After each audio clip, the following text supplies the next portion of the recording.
हिंदुओं के रथ को रोकने का काम लालू जी ने किया, तो उसी विरासत से आते हैं ना। चारा चोरी, भैंसों का भूसा लूटने वाला और अलकतरा चोरी करने वाला, ऐसे फर्जी लोग पूरे बिहार को बर्बाद करने का काम करते हैं। ऐसे लोगों से बचना है। सांस्कृतिक रूप से कांग्रेस ने किस तरीके से गुलाम बना के रखने का काम किया। नमस्कार, मैं आरती। आप देखना शुरू कर चुके हैं निष्कर्ष भारत। देखिए, मोहन भागवत का एक बयान सामने निकल के आता है जिस पे वो बोलते हैं कि राम मंदिर जब बना है तभी हमें आज़ादी मिली है। उस पर तेजस्वी यादव की प्रतिक्रिया आती है कि आज़ादी का अपमान किया गया है। हम बीजेपी कार्यालय में मौजूद हैं, सुमित जी हमारे साथ हैं। इनसे जानने की कोशिश करेंगे कि क्या सच में आज़ादी हमें तभी मिली है जब राम मंदिर भारत में बना है। क्या कुछ कहना है सुमित जी इस पर? देखिए, स्पष्ट रूप से समझना है कि जिसको जो 9वीं फेल है, 4थी फेल जो लोग हैं, उनको बहुत ज़्यादा इतिहास के विषय में जानकारी नहीं है। तेजस्वी यादव को इतिहास के विषय में बात करने की बहुत ज़्यादा आज़ादी नहीं है। जिन लोगों ने आज़ादी के कई वर्षों के बाद भी पूरे देश को गुलाम बना के रखने का काम किया था, वैसे लोग, आपने देखा कि सांस्कृतिक रूप से कांग्रेस ने किस तरीके से गुलाम बना के रखने का काम किया, और उसी मानसिकता से, परिवारवाद की मानसिकता से ही तो आते हैं तेजस्वी यादव। राम मंदिर का निर्माण होने जा रहा था।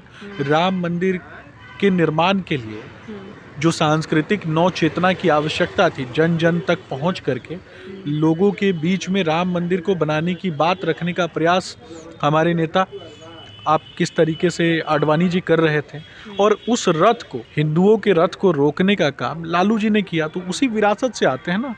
चारा चोरी, भैंसों का भूसा लूटने वाला और अलकतरा चोरी करने वाला, और इस्लामिक तुष्टीकरण के नाम पे बिहार को बर्बाद करने वाले व्यक्ति के परिवार से आते हैं। सुमित जी, मोहन भागवत का ये कहना कि राम मंदिर बना है तभी आज़ादी मिली है, ये कहाँ तक सही है? बिल्कुल, देखिए, इसको बहुत अच्छे से समझना है। सांस्कृतिक आज़ादी हमें तभी प्राप्त हुई जब हमारे आराध्य प्रभु श्री रामचंद्र जी की प्राण प्रतिष्ठा वहाँ होती है। आज से पहले हजारों लाखों लोगों ने अपने प्राणों की आहुति दे दी राम मंदिर के निर्माण के लिए, जिनके अंदर गुलाम खिलजी, मुगल, तुगलक, सैयद, लोदी, अफगान वंश का डीएनए जो लोग सजो के रखना चाहते हैं, वैसे ही लोग इस बात को नहीं मानेंगे, वैसे ही लोग इस बात का विरोध करेंगे।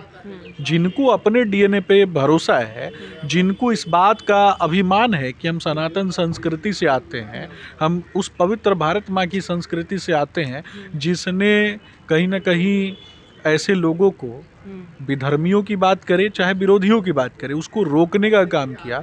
साम्राज्य की सीमाओं पे, देश की सीमाओं पे अपने प्राणों की आहुति दे दी, लेकिन अपने मिट्टी का एक मुट्ठी मिट्टी भी दूसरे को नहीं दिया।